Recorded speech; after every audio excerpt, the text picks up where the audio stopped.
Good morning, everybody. Lee Brower here, and welcome to this week's edition of Meaningful Mondays.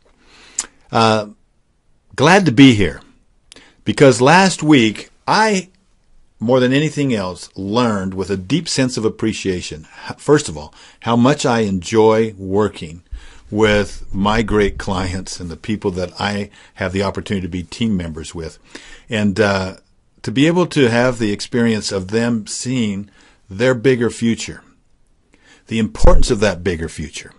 And when I'm talking bigger future, I'm not just talking about how big their business gets or what happens next week or the whole process of I'll be happy when. Because what I'm really talking about is something that comes from the inside out, their bigger purpose. They know inside of them. You know inside of you there's something waiting to come out that transcends what you're currently doing, what you're currently involved in. And you may not be able to be specific, but as you start to get a handle on your unique ability, your ability to contribute to this planet, to be able to contribute much more than you'll ever be able to consume, that excites you and that motivates you and that gets things going. When you have when you say to yourself, I'll be happy when, that's creating a destination.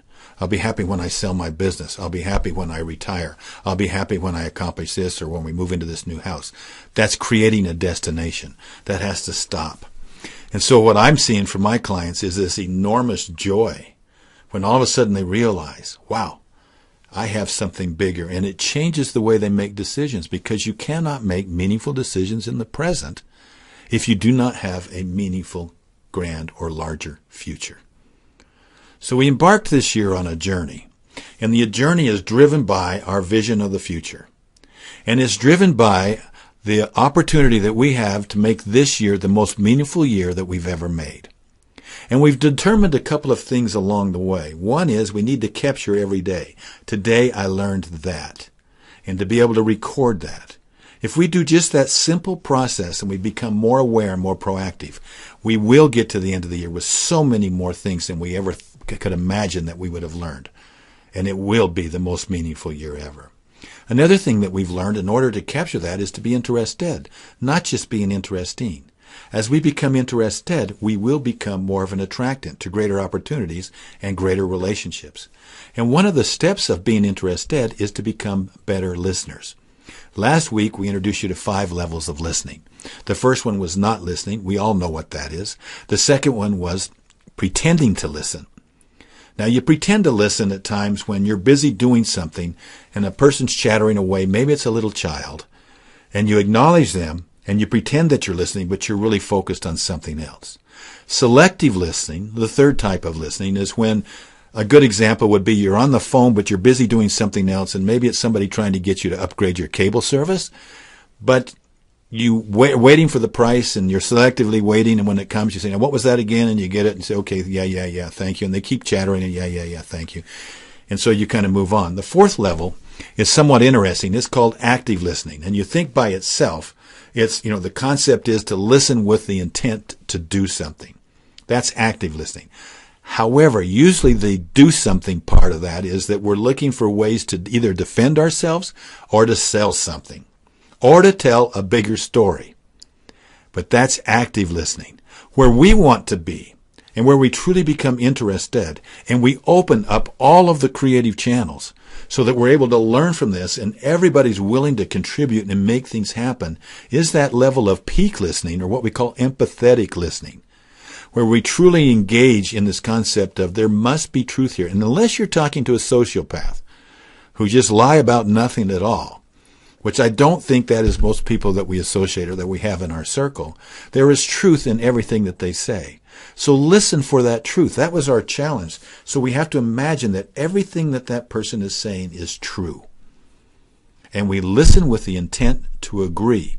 The best people at doing this were the improv actors, because they're told that they cannot disagree, and they learn a trick, and the trick is to say yes and.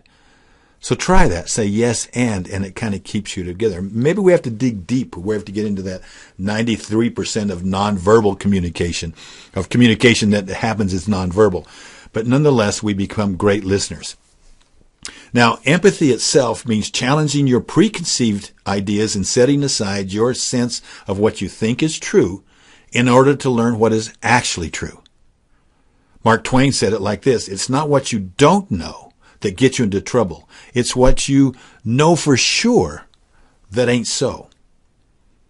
And listening moves you into that space. It engages your team around you like never before.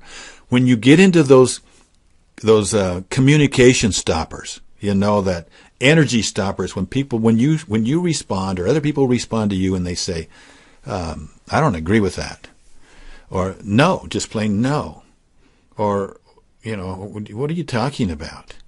And you get into those kinds of things, it stops that creative flow and it puts an end to it. As a leader, maybe you need to step forward. Maybe you need to do the right thing and become that empathetic listener. And as you do, you will open up the channels of communication. Yes, and you'll be able to select from that the great ideas, and they'll continue to flow. People will not be held back. So my challenge for you this week: understand the role that listening plays in building great companies, great families, and in listening, in empathetic listening. And then say yes, and.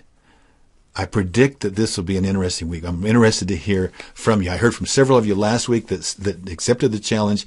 Please let me know how it goes this week. Be aware, this is going to be a meaningful year for you. It's going to be the most meaningful year for you. This will be a meaningful week. Today will be a meaningful day. Follow the simple, small steps every day, and this will be your best year ever. I'll talk to you next Monday. Bye-bye.